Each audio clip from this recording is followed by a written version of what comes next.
और इजराइल की धमकियों के बीच ईरान ने एक बार फिर अपने तेवर दिखा दिए हैं। ओमान की खाड़ी में ईरान ने अमेरिका को पीछे हटने पर मजबूर कर दिया है। ईरानी नौसेना के हेलीकॉप्टर ने अमेरिकी दुपोत को वार्निंग जारी की। इस चेतावनी के कुछ ही देर बाद दुनिया की सबसे ताकतवर नौसेना के युद्धपोत को पीछे हटना पड़ा।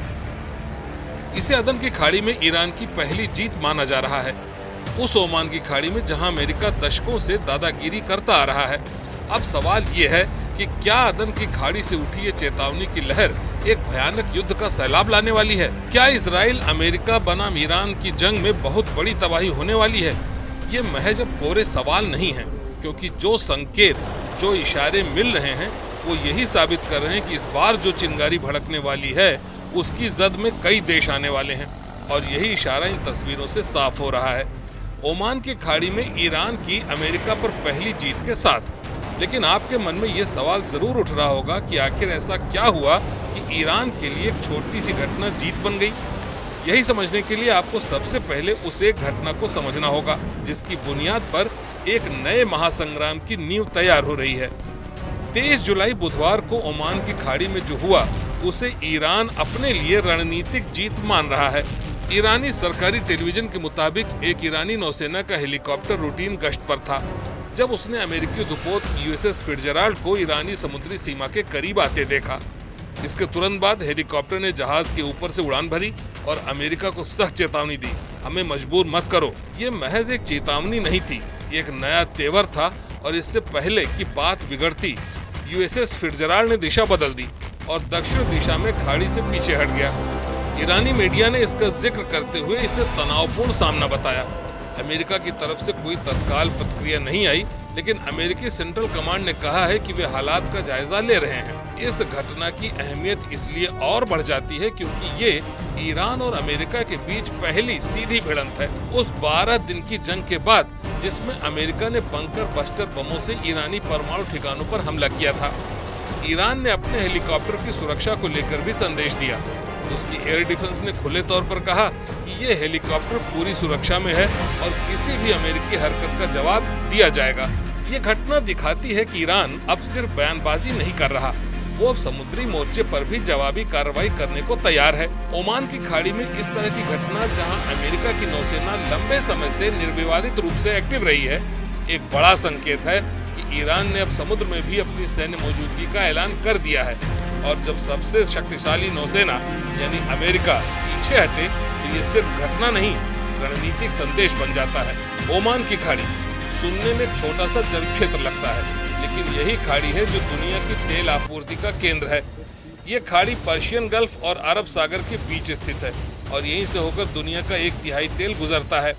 इसीलिए यहाँ पर अमेरिका, ईरान, सऊदी अरब, यूएई और ब्रिटेन जैसी ताकतों की निगाहें टिकी रहती हैं।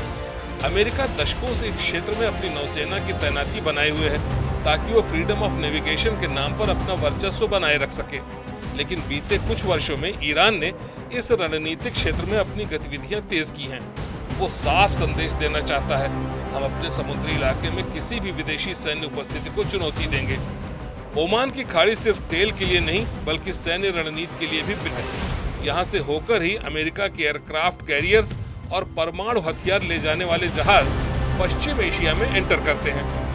बुधवार को यूएसएस फिट्जराल्ड का पीछे हटना पहली बार हुआ कि एक अमेरिकी दुपोत को बिना झड़प के लौटना पड़ा, और ये किसी अज्ञात सागर में नहीं बल्कि दुनिया की सबसे संवेदनशील समुद्री सीमा पर हुआ। ईरान ने बार बार कहा है कि अगर उसकी संप्रभुता पर सवाल उठेगा तो वो प्रतिक्रिया देगा, और इस बार प्रतिक्रिया एक तरफा नहीं रही। ये सिर्फ एक नेवल वार्निंग नहीं थी, ये ईरान का समुद्री दबदबे का सीधा ऐलान था। वैसे यूएसएस फिट्जराल्ड का पीछे हटना अचानक नहीं था, ये एक रणनीतिक मौन हो सकता है, एक तरह का संयम या शायद भविष्य की आक्रामकता का नया प्लॉट। अमेरिकी सेना की सेंट्रल कमांड की ओर से अभी तक कोई ठोस बयान नहीं आया है, केवल इतना कहा गया है कि हम स्थिति का मूल्यांकन कर रहे हैं। ये वही अमेरिका है जिसने 12 दिन की जंग के दौरान B-2 बम वर्षकों से ईरान पर हमले किए थे। यही अमेरिका अब खाड़ी में पीछे हट रहा है। तो सवाल उठता है कि क्या ये अस्थायी कूटनीतिक चुप्पी है या किसी बड़ी योजना का हिस्सा।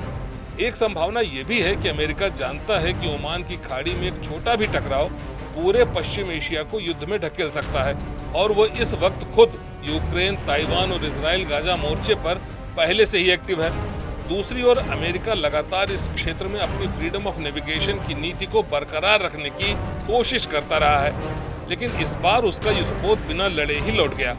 तो वॉर टैक्टिक्स पर नजर रखने वाले कुछ एक्सपर्ट्स का मानना है कि ये अमेरिका की रणनीतिक समझदारी थी, क्योंकि अगर वो भिड़ता तो ईरान को खाड़ी में खुला युद्ध छेड़ने का मौका मिल सकता था, और अगर वो चुप रहा तो ईरान इसे अपनी पहली समुद्री विजय घोषित कर सकता है। ऐसे में वाशिंगटन की खामोशी खुद एक रणनीति बन जाती है, जिससे वो बिना गोली चलाए स्थिति को काबू में रख सके। ये सब कुछ ऐसे वक्त में हुआ है जब इजराइल अमेरिका बनाम ईरान की जंग में लगातार एक दूसरे को चेतावनी जारी की जा रही है। अब ईरान के राष्ट्रपति मसूद पेजेश्कियन ने इजराइल को लेकर जो कुछ कहा है वो तनाव को और ज्यादा बढ़ाने वाला है। उन्होंने साफ कहा है कि हम इजराइल के भीतर फिर से हमला करने के लिए तैयार हैं। हम युद्ध विराम पर भरोसा नहीं करते, क्योंकि इजराइल इसे कभी मानता ही नहीं। इस दौरान पेजेश्कियान ने यह भी दावा किया है कि ईरान ने इजराइल की गहराई में घुसकर हमले किए थे और बड़ी चोट पहुंचाई है, लेकिन इजराइल अपना नुकसान छुपा रहा है। ये बयान ऐसे समय में आया है जब अमेरिका ने भी 12 दिन की जंग में ईरान पर बमबारी की थी, और अब उसी अमेरिका का युद्धपोत जब ईरानी हेलीकॉप्टर से चेतावनी पाकर लौटता है तो पेजेश्कियन को ये कहने का और मजबूत आधार मिल जाता है कि हम किसी से नहीं डरते, न इजराइल से न अमेरिका से। ये चेतावनी इस बात का भी संकेत है कि ईरान अब रक्षात्मक मुद्रा में नहीं है। वो मानता है कि युद्ध अभी खत्म नहीं हुआ, बल्कि उसका अगला दौर बस शुरू होने ही वाला है। 12 दिन के युद्ध में इजराइल और अमेरिका ने मिलकर ईरान के परमाणु ठिकानों, मिसाइल गोदामों और वैज्ञानिक ठिकानों को निशाना बनाया था। ईरान के मुताबिक इन हमलों में उसके 900 से ज्यादा नागरिक मारे गए, जिनमें शीर्ष वैज्ञानिक और सैन्य अधिकारी शामिल थे। लेकिन राष्ट्रपति पेजेश्कियन का दावा है कि इन हमलों का असली मकसद था ईरान की टॉप लीडरशिप को खत्म करना, लेकिन इजराइल इस मिशन में पूरी तरह नाकाम रहा। इससे ये भी साफ होता है युद्ध की रणनीति केवल ढांचे पर नहीं, दिमाग पर थी, यानी उस रणनीतिक सोच को खत्म करना जो ईरान को अगला परमाणु राष्ट्र बना सकती थी। लेकिन ईरान का संदेश अब बिल्कुल साफ है, और वो ये कि ईरान के वैज्ञानिकों को मारकर उनकी सोच को नहीं मारा जा सकता। ईरान की ताकत परमाणु रिएक्टरों में नहीं, दिमागों में है। इजराइल को उम्मीद थी कि वो सैन्य दबाव से ईरान को झुका देगा, लेकिन अब तक जो संकेत मिले हैं उससे लगता है कि तेहरान और भी अधिक आक्रामक और संगठित हो गया है। इसे इस तरह भी समझा जा सकता है कि ओमान की खाड़ी के ठीक दक्षिण में अदन की खाड़ी है, और उससे भी आगे बाब एल मंडेब, एक बेहद संकीर्ण जलमार्ग जहां से होकर दुनिया का 1/3 तेल जाता है। ये इलाका पूरी तरह से सैन्य दृष्टि से रेड जोन बन चुका है। यहाँ पहले से ही ईरान समर्थित हूथी विद्रोही अमेरिका और ब्रिटेन के जहाजों को निशाना बना रहे हैं। अब अगर ईरान सीधे तौर पर अपने हेलीकॉप्टर और नौसेना को इन इलाकों में उतारता है तो अमेरिका को कई मोर्चों पर एक साथ लड़ना पड़ेगा। ओमान की खाड़ी में यूएसएस फिट्जराल्ड का पीछे हटना एक संकेत हो सकता है कि अमेरिका भी इस इलाके में खुला युद्ध नहीं चाहता, क्योंकि वो जानता है यहाँ एक गोली का मतलब हो सकता है पूरे पश्चिम एशिया में विस्फोट। लेकिन ईरान इसे एक सामरिक स्पेस की तरह देख रहा है, जहाँ उसे धीरे धीरे वर्चस्व बढ़ाना है और हर अमेरिकी वापसी को अपनी जीत में गिनना है। ओमान की खाड़ी में यूएसएस फिट्जराल्ड का पीछे हटना कोई सामान्य घटना नहीं है। ये एक सैन्य टकराव से टला हुआ युद्ध नहीं, बल्कि भविष्य के महासंग्राम की प्रस्तावना है। अमेरिका जैसी महाशक्ति का बिना लड़े लौट जाना पश्चिम एशिया में बदलती रणनीतिक हवा की ओर इशारा करता है, और ईरान ने इसे महज एक कूटनीतिक सफलता नहीं बल्कि एक समुद्री विजय की तरह प्रस्तुत किया है। अब तस्वीर साफ होती जा रही है। ईरान अब सिर्फ गुटनिरपेक्ष ताकत नहीं, बल्कि अमेरिका और इजराइल के खिलाफ एक संगठित और रणनीतिक फ्रंट बन चुका है। तेहरान अब अपने शब्दों से नहीं, अपनी हरकतों से संदेश दे रहा है। हवाई हमलों का जवाब हवा से और समुद्री घेराबंदी का जवाब समुद्र से मिलेगा। उसकी आक्रामकता केवल रक्षात्मक नहीं है, ये उसकी सोच में बदलाव का संकेत है। अब प्रतिक्रिया नहीं, पहल की रणनीति अपनाई जा रही है। इसलिए यूएसएस फिट्जराल्ड की वापसी अमेरिका के लिए सिर्फ एक रिकॉल नहीं, बल्कि रीथिंक का क्षण है। क्या वो हर मोर्चे पर एक साथ लड़ सकता है?